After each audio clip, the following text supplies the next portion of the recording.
আসসালামু আলাইকুম ওরহমতুল্লাহ বারাকাত। তোমার চারপাশে যা কিছু ঘটছে একটু মন দিয়ে দেখো। ভারতের মুসলমানদের উপর হামলা, কাশ্মীরে নির্যাতন, পাকিস্তানের সীমান্তে গোলাগুলি, আর মিডিয়ায় হিন্দু মুসলিম নিয়ে লাগাতার বিষ ছড়ানো।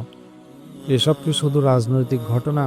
না, এ যেন ধীরে ধীরে আগুন জ্বলার মতো এক মহাযুদ্ধের প্রস্তুতি। আর অনেকেই বলছেন এটা সেই যুদ্ধ যার কথা অনেক আগেই বলা হয়েছিল। হাদিসে যার নাম গাজওয়াতুল হিন্দ। এই যুদ্ধ কল্পনা নয়, এটা ভবিষ্যতের এক বাস্তব চিত্র। কারণ হাদিসে বলা হয়েছে একদিন মুসলমানদের এক দল ভারতবর্ষে জিহাদ করবে।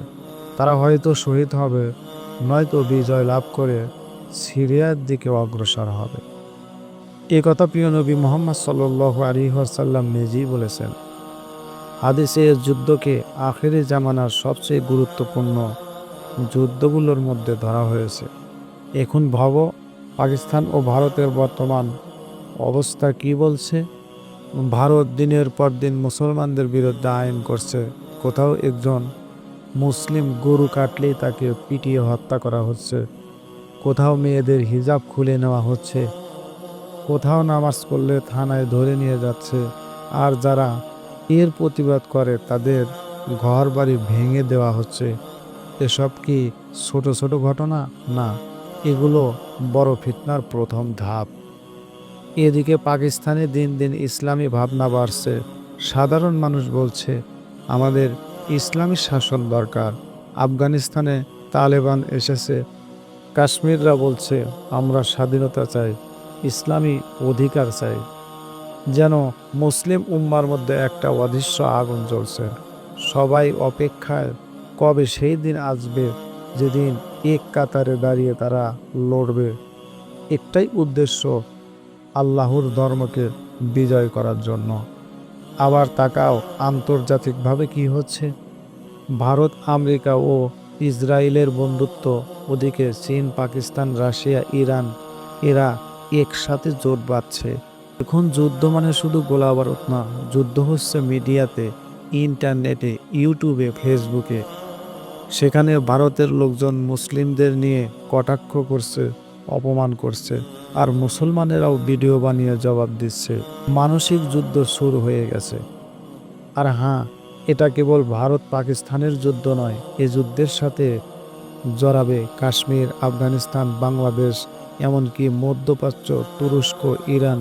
সবাই কোনো না কোনোভাবে যুক্ত হবে। আল্লাহর সৈনিকরা উঠে আসবে বিভিন্ন দিক থেকে। কেউ সিলেট থেকে, কেউ লাহোর থেকে, কেউ সিরিয়া থেকে। কারণ গাজওয়াতুল হিন্দ শুধু একটা দেশের নয়, এটা হবে ইমানদারদের বিশ্বযুদ্ধ। হাদিসে বলা হয়েছে যারা এই যুদ্ধে অংশগ্রহণ নেবে তারা হয় শহীদ হবে, নয়তো বিজয় হবে। এটা স্পষ্ট করে দেয় যে এটা কেবল অস্ত্রের যুদ্ধ নয়, এটা ইমানদারের যুদ্ধ। এই যুদ্ধ চালাবে তারা যারা রাতের অন্ধকারে কান্না করে, আল্লাহকে ডাকে, যারা কোরআনকে হৃদয়ে ধারণ করে, যারা সত্য ও ন্যায়ের পক্ষে দাঁড়াতে জানে। আর যারা বলে গাজওয়াতুল হিন্দ আসবে না, এটা কেবল কল্পনা, তারা একবার চারপাশে চোখ রাখুক। কাশ্মীরের প্রতি কবরের চেয়েও শান্ত কাশ্মীরি গ্রামে এখন শুধু কান্নার শব্দ। ভারতের শহরগুলোতে মুসলিম ছেলেরা চাকরি পাচ্ছে না, মেয়েরা স্কুলে হিজাব পরে গেলে অপমানিত হচ্ছে। পাকিস্তানের মানুষ বলছে এত কিছু ঘটছে, এবার জবাব দিতে হবে। আফগানিস্তানের তালেবান বলছে আমরা আমাদের অধিকার নিয়েছি, এবার সবাই এক হন। প্রশ্ন হচ্ছে এই আগুন কোথায় গিয়ে থামবে? কেউ থামাতে পারবে না। নাকি একদিন এই আগুন থেকেই জ্বলবে সেই জিহাদের আলো, যে আলোয় তৈরি হবে গাজওয়াতুল হিন্দ। মুসলমানদের আজ প্রস্তুতি নিতে হবে। যুদ্ধের আগে অস্ত্র শার্পেন করা হয়। আমাদের অস্ত্র কি?